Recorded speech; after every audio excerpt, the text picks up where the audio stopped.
சத்துருவே, எனக்கு விரோதமாய் சந்தோஷப்படாதே, நான் விழுந்தாலும் எழுந்திருப்பேன். அதாவது, ஒரு ஓட்டப்பந்தயத்தில் ஓடிக்கிட்டே இருக்கீங்க, திடீர்னு தவறி விழுந்துட்டீங்கன்னா உங்களை நேசிக்கிறவங்க ஐயோ அப்படின்னு சொல்லி உங்களுக்காக பரிதாபப்படுவாங்க. நீங்க எளிமை ஓடன்னு விரும்புவாங்க. சத்துருவா இருக்கிறவங்க சந்தோஷப்படுவான், விழுந்துட்டா முடிந்ததா அவ்வளவுதான் சொல்லி.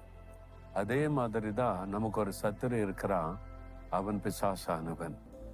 நம்ம ஓட்டப்பந்தயத்தில் ஆண்டு சொன்னபடி ஓடிக்கிட்டே இருக்கிறோமா, திடீர்னு சில வீழ்ச்சி வரும், ஒரு சின்ன சோர்வு வரும், சின்ன ஒரு வருத்தம் வரும், அதனால ஜெபக்குறை வரும். சில சமயத்தில் என்ன அப்படின்னு சொல்லி ஆண்டவரை தேடி ஜெபம் என்னத்தை கண்டோன்னு மனசோர்வு வரும்.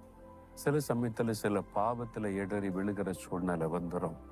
இப்படி விழுந்துட்டோமேன்னு சோர்ந்துருவோம். அப்போ சாத்தான் சந்தோஷப்படுவான், கைத்தட்டி விழுந்துட்டியா முடிஞ்சிட்டு அவ்வளோதான், பெருசாக ஏசு ஏசு என்ன ஓடுன்னு பெரிய காரியெல்லாம் சொன்ன முடிஞ்சதா அப்படின்னு சொல்லி சந்தோஷப்படுவான். ஆனால் அவன் சந்தோஷப்படுவதை நிலைக்காது. நம்ம எழுந்து திரும்ப ஓட முடியும். விழுந்துட்டு அப்படியே படுத்து கிடக்காரங்க.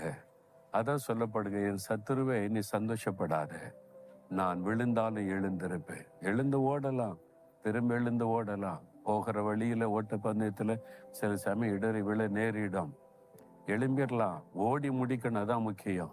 அதனால படுத்திருக்காருங்க. ஜெபத்தை விட்டுட்டீங்களா? ஆளு சர்ச்சுக்கு போறதை விட்டுட்டீங்களா? கத்தர் ஊழிய செய்யறதை விட்டுட்டீங்களா? சொந்து போற எழுமுங்க, திரும்ப எழுமுங்க. ஆண்டு சொல்ல, எழுமு மகளே, எழுமு மகனை, ஓடு, உன்னால முடியும், நீ வெற்றியோடு ஓடி முடிக்க முடியும். பிசாசை சந்தோஷப்பட விடாத. அவன் சந்தோஷப்படுறான்ல, பிசாசை சாத்தானை சந்தோஷப்படாதான, எளிமை ஓடுவேன், வெற்றியோடு முடிப்பேன், என் ஓட்டத்தை முடிப்பேன், என் ஆண்டவர் என்னோடு இருக்க தைரியமா சொல்லு. எதுக்கு பயந்துகிட்டு இருக்கிற? முடிஞ்சு போச்சு, இன்னும் அவ்வளவுதான், என்னால முடியாதெல்லாம் நினைக்காத. முடியும், நீ ஓடி முடிக்க முடியும், ஜெயிக்க முடியும். ஆண்டவர் உன்னோடு தான் பேசுகிறார். மறுபடியும் ஜெபிக்க ஒப்பு கொடுங்க, மறுபடியும் சர்ச்சுக்கு போங்க, ஊழியம் செய்ய ஆரம்பிங்க, ஜெபக்குழுவுக்கு போங்க, உறுதியா இருங்க. கர்த்தர் உங்களுக்கு பலன் கொடுத்து நடத்துவார். பிசாசை வெட்கப்படுத்துங்க.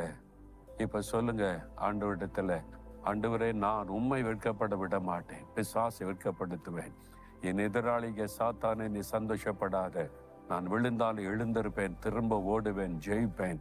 இயேசுவின் நாமத்தினால் வெற்றியோடு ஓடி முடிப்பேன். ஆமேன், ஆமேன்.